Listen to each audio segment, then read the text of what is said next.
प्रकाशन समारंभाचे अध्यक्ष, आमचे मार्गदर्शक तथा प्रेरणास्थान, आमच्या छत्रपती शिवाजी शिक्षण प्रसारक मंडळाचे अध्यक्ष आदरणीय मानशेजी पवार साहेब, त्यानंतर त्यांच्या शुभ हस्ते या ठिकाणी या कविता संग्रहाचं प्रकाशन संपन्न झालं.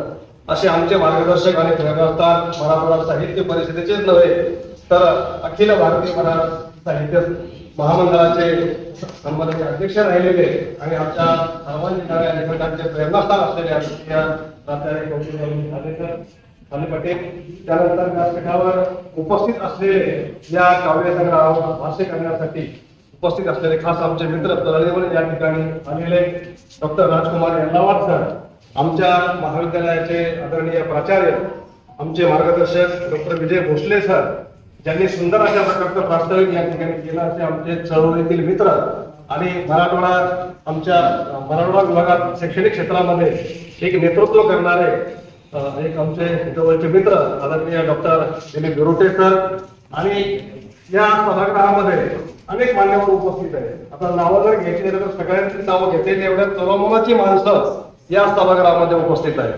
कारण अनेक कवी आहेत, अनेक लेखक आहेत, संपादक आहेत, पत्रकार आहेत, प्राचार्य आहेत. त्यामध्ये सर्वप्रथम आदरणीय काही मान्यवरांचा नामोल्लेख करतो.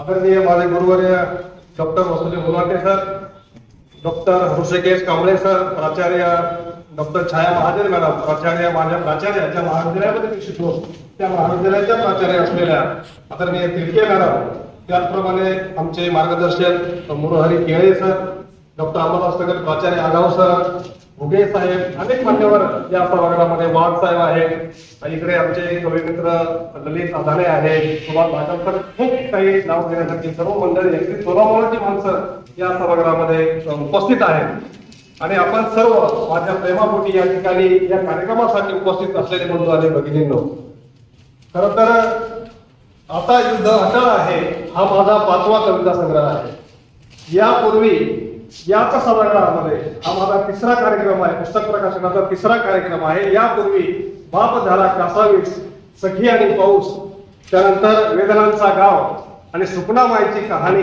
हे 4 कविता संग्रह यापूर्वी प्रकाशित झालेले आहे. आणि आता युद्ध अटळ आहे हा माझा 5वा कविता संग्रह आपल्या सर्वांच्या साक्षीने या ठिकाणी याचं प्रकाशन झालेलं आहे, लोकार्पण झालेलं आहे. खर तर एका सामान्य कुटुंबातून, अंबड तालुक्यातील एका सामान्य कुटुंबातून मी या ठिकाणी आलो. कन्नड सारख्या ग्रामीण भागात महाविद्यालयामध्ये जेव्हा मी रुजू झालो 1999 मध्ये, तेव्हा मला जाणीवपूर्वक या ठिकाणी सांगावं वाटलं की आदरणीय आपल्या मराठवाड्याचे लोकनेते आणि मराठवाड्याची अस्मिता आणि विकासाची भूमिका घेऊन काम करणारे तत्कालीन खासदार माननीय बाळासाहेब पवार साहेब यांचं मला स्मरण या निमित्तानं करावंसं वाटतं. त्यावेळेला जेव्हा मी इंटरव्ह्यूला आलो त्यावेळेला आमच्याकडे पवार साहेब असं म्हणाले की ही खेड्यातली मुलं आहेत आणि पहिल्यांदा चांगले कपडे घ्या, चांगले शूज घ्या, चांगलं राहा, चांगलं लिहा, चांगलं वाचा, या कॉलेजचं नाव करा, मराठवाड्याचं नाव करा.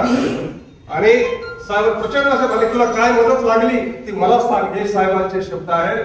आणि मला खरोखर या ठिकाणी सांगायला आलेलं वाटतं की साहेबांनी जे आशीर्वाद मला दिले त्याच ताकदीचे, त्याच तोरणाचे आशीर्वाद आदरणीय आमचे बापूसाहेब आणि सर्व सन्माननीय आमचे संस्थाचालक, आमचे आदरणीय प्राचार्य डॉक्टर विजय भोसले सर, ही सर्व मंडळी माझ्या पाठीशी कायम मला पाठबळ देत आलेली आहे. बिरोटे सरांनी उल्लेख केला ही खरी गोष्ट आहे की ज्या महाविद्यालयामध्ये मी नोकरी करतो त्या महाविद्यालयाने मला कायम पाठबळ दिलेलं आहे. अगदी सुरुवातीपासून अगदी कुठलाही उपक्रम असेल, काही असेल तर आम्हाला परवानगी घ्यायची सुद्धा गरज पडत नाही. एवढं स्वातंत्र्य आम्हाला आमच्या संस्थेमध्ये, आमच्या महाविद्यालयामध्ये आणि वाङ्मय चळवळीला कायम पाठबळ देण्याचे काम आदरणीय प्राचार्य सर असतील, आमचे बापूसाहेब असतील, हे आमच्यावर झालेले आहे. आणि त्यामुळेच आम्ही हे सगळ्या गोष्टी करतो आहे. वेगवेगळे विषय मी कवितेच्या माध्यमातून मांडलेले आहेत. बाप झाला कासावीच्या कविता संग्रहातून शेतकऱ्यांच्या व्यथा वेदना मांडल्या, त्यानंतर सुपना, सखी आणि पाऊस या कविता संग्रहातून एक सखी आणि पाऊस त्यांचं भावजीवन मांडण्याचा प्रयत्न मी त्या कविता संग्रहातून केला. आणि 3रा कविता संग्रह वेदनांचा गाव, अलीकडे गावाची झालेली गावगाड्याची झालेली पडझड आणि रक्ताच्या प्रकारचे मूल्य व्यवस्थेचं चित्रण मी त्या वेदनांच्या गावातून केलं. आणि सुपनामाईची कहाणी ही नदीवरची एक दीर्घ कविता त्या संग्रहामध्ये मी मांडलेली आहे. आणि त्यानंतर आता हा जो कविता संग्रह आहे, आता युद्ध अटळ आहे, अलीकडच्या काळामध्ये सर्वसामान्य माणसाला या समाज व्यवस्थेमध्ये जगणं अतिशय अवघड झालेलं आहे. आपण जर पहिले ते सामाजिक विषमता, प्रचंड जातीवाद, शोषण ही सगळी परिस्थिती जर आपण पाहिली तर असं लक्षात येतं की सामान्य माणसाने जगायचं कसं आणि या व्यवस्थेमध्ये जर टिकून राहायचं असेल तर संघर्ष केल्याशिवाय त्याला पर्याय नाही. आणि म्हणून अलीकडच्या काळामध्ये जे विचार कशा प्रकारचा एक वास्तव परिस्थिती मी सातत्यानं पाहत आलोय आणि वेगवेगळ्या चळवळीच्या निमित्तानं माझा पिंड मुळात चळवळीचा आहे, कार्यकर्त्याचा पिंड आहे आणि लहानपणापासून विद्यार्थी दशेपासून मी वेगवेगळ्या चळवळीमध्ये कायम काम करत आलेलो आहे. आणि या सगळ्या चळवळीमध्ये काम करत असताना, समाजामध्ये काम करत असताना जी सामाजिक विषमता जी आहे, त्याची विदारक चित्र जे आहे आणि या व्यवस्थेमध्ये सर्वसामान्य माणसाला जर जगायचं असेल, कारण जगण्याच्या अस्तित्वाचे प्रश्न अलीकडच्या काळामध्ये निर्माण झालेले आहेत. माणूस म्हणून, समाज म्हणून आपण एकत्र राहू किंवा नाही अशा प्रकारची परिस्थिती या आजच्या काळामध्ये निर्माण झालेली आहे. आणि म्हणून माणूस म्हणून आपल्याला एकत्र यावं लागेल आणि या सर्वसामान्य माणसाच्या जगण्याचे प्रश्न आपल्याला मोठ्या ताकदीने मांडले पाहिजे. आणि म्हणून या दृष्टीने आता अडथळा आहे या संग्रहामध्ये मी वेगवेगळ्या प्रकारच्या कविता यामध्ये संकलित केलेल्या आहेत, लिहिलेल्या आहेत.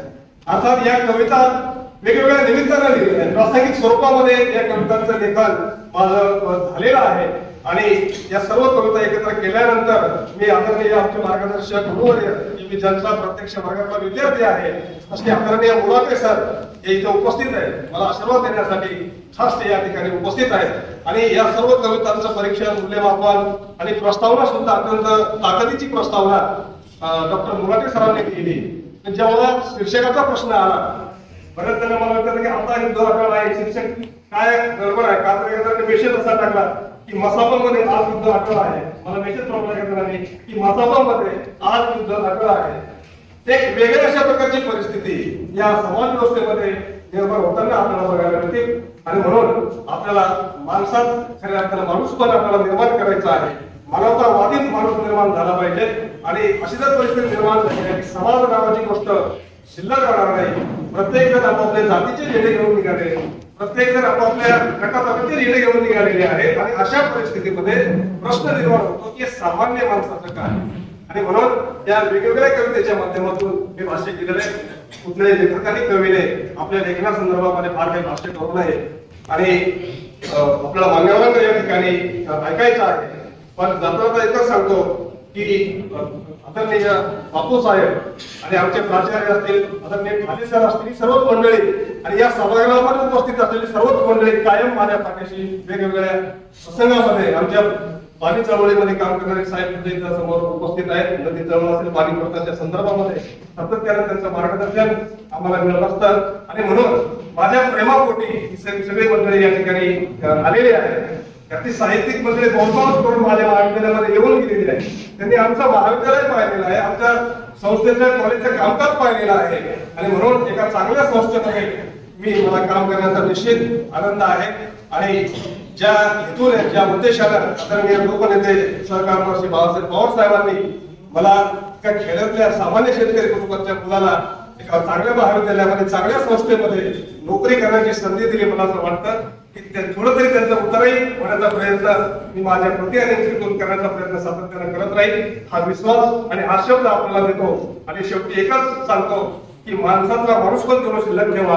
काळ कोणताही येऊ द्या, परिस्थिती कोणतीही येऊ द्या, आपण आपला रामराम बंद झाला नाही पाहिजे, एकमेकांचा नमस्कार बंद झाला नाही पाहिजे, एवढीच अपेक्षा या ठिकाणी व्यक्त करतो. आदरणीय गव्हाणे सर सुद्धा, डॉक्टर संजय गव्हाणे सर सुद्धा या ठिकाणी आता वेळेला त्यांचं आगमन झालेलं, त्याचंही मी स्वागत करतो.